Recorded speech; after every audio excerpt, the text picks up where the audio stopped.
Sirah Nabawiyah Ibnu Hisham. Bab 4016. Siapa saja orang-orang Quraisy yang menyimak bacaan Al-Quran yang dibaca Nabi. Ibnu Ishaq berkata, Muhammad bin Muslim bin Syihab Az-Zuhri berkata kepadaku, Abu Sufyan bin Harb, Abu Jahl bin Hisham, dan Al-Ahnas bin Syarik bin Amr bin Wahb Az-Sakafi, sekutu Bani Zuhrah, di suatu malam keluar untuk menyimak bacaan Rasulullah Shallallahu Alaihi Wasallam yang sedang melakukan sholat malam di rumahnya. Setiap orang dari mereka bertiga tidak saling mengetahui keberadaan satu sama lain. Mereka rela begadang demi mendengarkan bacaan beliau. Ketika fajar menyingsing, mereka bubar dan bertemu di salah satu jalan. Mereka saling mengata-ngatai satu sama lain. Sebagian dari mereka berkata kepada sebagian yang lain, jangan lakukan lagi, sebab bila kalian dilihat oleh sebagian orang-orang yang tidak waras di antara kalian, pastilah kalian menimbulkan rasa curiga pada diri mereka. Setelah itu, mereka berpisah. Pada malam berikutnya, setiap orang dari mereka bertiga kembali untuk mendengarkan bacaan Rasulullah.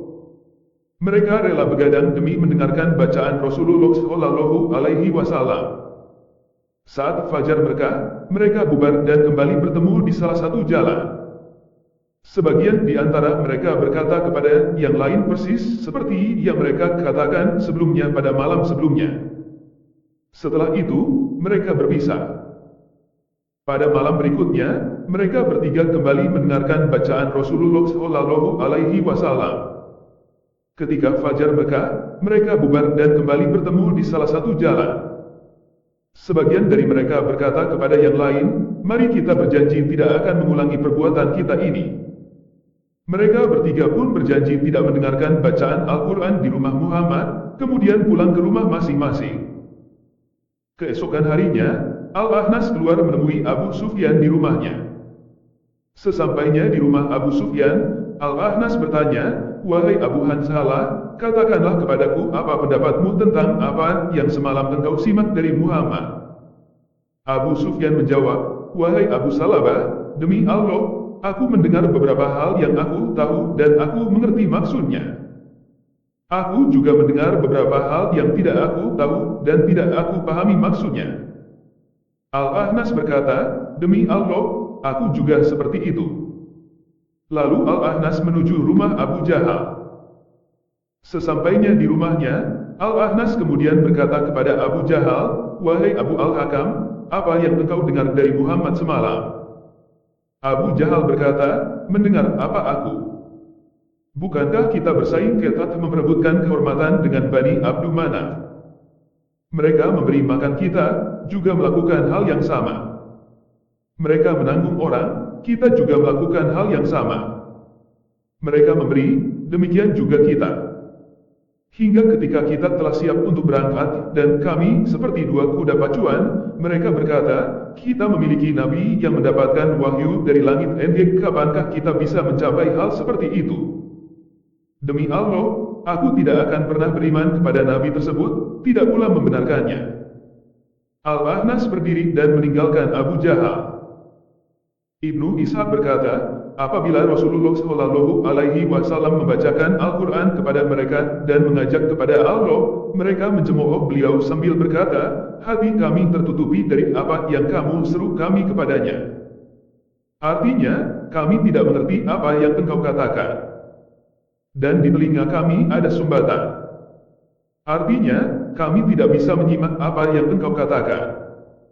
Dan antara diri kami dan dirimu ada dinding. Artinya, ada penghalang antara kami denganmu. Maka bekerjalah kamu. Artinya, kerjakan apa yang mesti engkau kerjakan. Sesungguhnya kami bekerja. Artinya, kami akan mengerjakan apa yang harus kami kerjakan. Kami tidak mengerti apapun darimu. Kemudian Allah menurunkan firman-Nya kepada beliau tentang ucapan mereka tersebut, dan apabila kamu membaca Al-Quran, niscaya kami adakan antara kamu dan orang-orang yang tidak beriman kepada kehidupan akhirat, suatu dinding yang tertutup. Dan kami adakan tutupan di atas hati mereka dan sumbatan di telinga mereka, agar mereka tidak dapat memahaminya. Dan apabila kamu menyebut Tuhanmu saja dalam Al-Quran, niscaya mereka berpaling ke belakang karena bencinya. Quran Surah Al-Isra 45-46.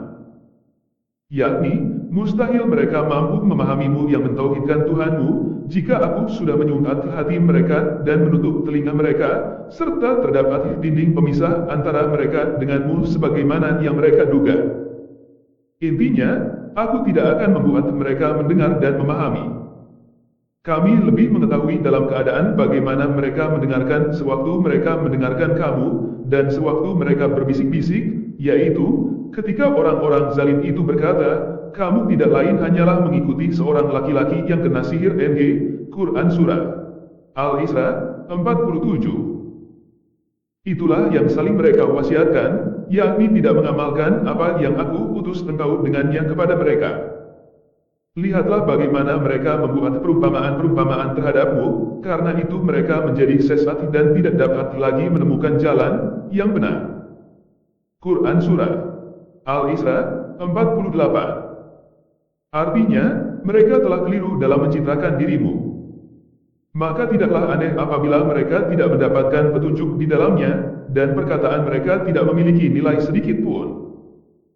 Dan mereka berkata, apakah bila kami telah menjadi tulang belulang dan benda-benda yang hancur, apa benar-benar kami akan dibangkitkan kembali sebagai makhluk yang baru? Quran Surah Al-Isra 49. Yakni, engkau telah jelaskan kepada kami bahwa kami akan dibangkitkan setelah kematian dan setelah menjadi tulang belulang dan benda-benda yang hancur. Ini satu hal yang tidak mungkin terjadi. Katakanlah, jadilah kalian sekalian batu atau besi, atau suatu makhluk dari makhluk yang tidak mungkin hidup menurut pikiran kalian. Maka mereka akan bertanya, siapa yang akan menghidupkan kembali? Katakanlah, yang telah menciptakan kalian pada kali yang pertama. Quran Surah Al-Isra 50-51. Yakni, DZat yang menciptakan kalian sebagaimana yang telah kalian ketahui. Maka diciptakannya kalian dari tanah tidak lebih sulit baginya. Ibnu Ishaq berkata, Abdullah bin Abu Najih berkata kepadaku dari Mujahid dari Ibnu Abbas radhiyallahu anhum yang berkata bahwa aku bertanya kepada Ibnu Abbas mengenai firman Allah atau suatu makhluk dari makhluk yang tidak mungkin hidup menurut pikiran kalian. Quran Surah Al-Isra 51. Apa maksud Allah dengannya? Ibnu Abbas menjawab, kematian.